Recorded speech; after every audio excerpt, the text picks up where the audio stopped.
Now we're going to examine fiber channel addressing. Each node that connects to the fiber channel fabric has a unique address. Each switch has a unique address. And together, these are going to work very much like MAC address and IP addresses do for Ethernet. The terms are different, but the concepts are the same. The end result is that a fiber channel node is able to communicate with other nodes on the same switch and on different switches throughout the fabric. Let's take a look at how fiber channel addressing works. Fiber channel nodes have two addresses, WWNN, which is the worldwide node name, and WWPN, which is the worldwide port name. Cisco is going to refer to these as NWWN and PWWN, so we're going to refer to them this way throughout the course. These are 8-byte addresses that are made up of 16 hexadecimal characters, and they have the format that we see here, 8 sections, each made up with 2 hexadecimal characters. Every fiber channel port and node has a node worldwide name. This is very much like a MAC address. And these node worldwide names can identify multiple interfaces on a single fiber channel node. The worldwide port name, or as we're going to refer to it, the port worldwide name, is globally unique, and they're going to be assigned to every individual node port. So we're going to be able to go into our switch and see these addresses. These are going to mean the host bus adapter of the node that's connecting to the fiber channel fabric. These are going to be the important addresses that we're going to spend almost all of our time configuring and examining throughout this course. They are also 8-byte addresses that, like the worldwide node name, are 16 hexadecimal characters and they have the same format. In fact, they're going to be almost identical, as we'll show you. These port worldwide names are assigned to both storage systems and clients. Nodes that communicate on the fiber channel fabric do so using these port worldwide node names. We're going to use them when we configure zoning and aliases, which are 2 topics that are coming up later on in the course. These technologies are used by fiber channel administrators to both secure and simplify working with the fiber channel fabric. Okay, so here's how all of this works. When a device connects to the fabric switch, it's going to log in using a floggy. This tells the switch, hey, here's my node worldwide name and my port worldwide name. The switch then assigns a logical 24-bit fiber channel ID for each port worldwide node name, which represents an interface, a node port connected to that switch. The fiber channel ID is going to identify the switch that is connected to the device. This ID is used like an IP address in routing. Each switch then has an FCNS, Fiber Channel Name Service, which is a mapping of the port worldwide node name, which is the hexadecimal address assigned to the interface, and the Fiber Channel ID. This is the switch that is connected to the device. That means each switch in the fabric can look at a port worldwide node name and know which switch that device is connected to based on the Fiber Channel ID. This is like an ARP cache or DNS process in IP. The Fiber Channel ID is comprised of the switch's domain ID. Each switch in the fabric has a unique domain ID. So each device can look at the Fiber Channel ID and know exactly which switch it belongs to. The Fiber Channel ID also has an area ID and a port ID.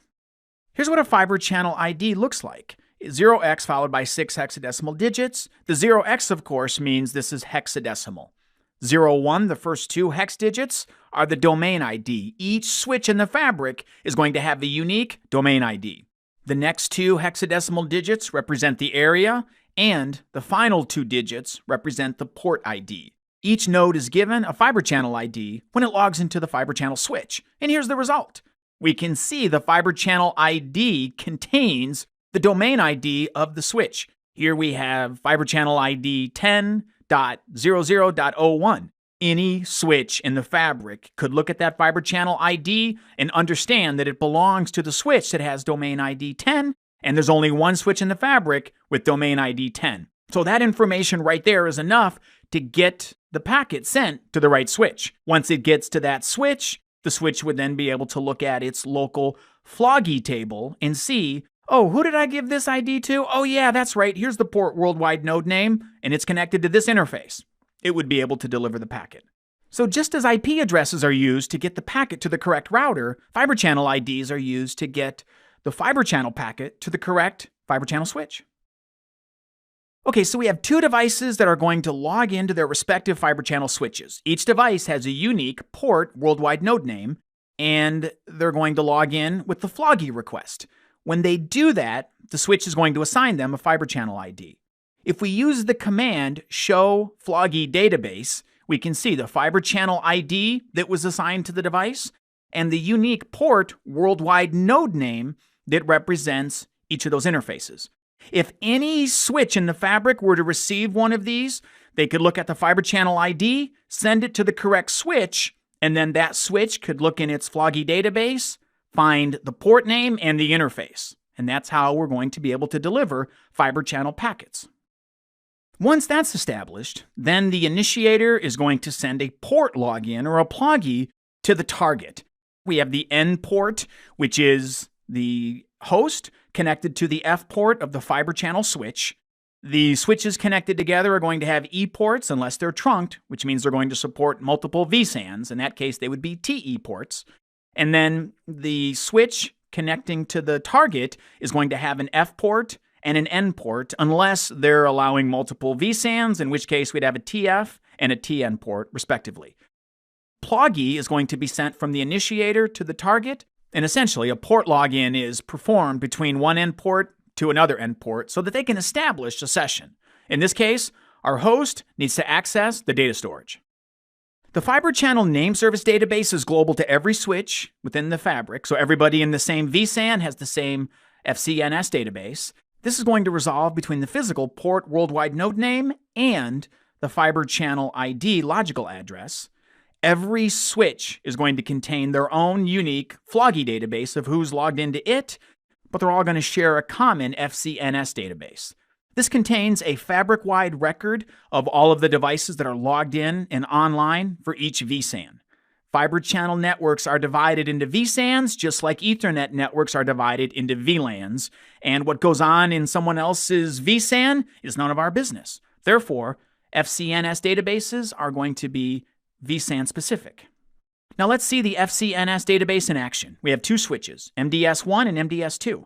Notice that they're connected to just a bunch of disks, JBOD, storage device, and we're using FL and NL ports. Why? Because this topology is part of a looped topology, very much like Token Ring, and all of these devices are in vSAN 200. We're going to examine the FCNS database from the MDS1 switch's perspective. We can examine the output of the show FCNS database on our MDS switch 1. We've got 8 port worldwide node names. Each of these are the unique node name of a disk on our storage system. Each node name is given a unique fiber channel ID. They all have the same domain ID of 01 because that's the switch that these devices are logged into. And there you go. Each switch in the fabric would have a copy of this database. Therefore, each switch in the fabric would know where to send a fiber channel packet. Coming up next, we're going to examine buffer-to-buffer credits.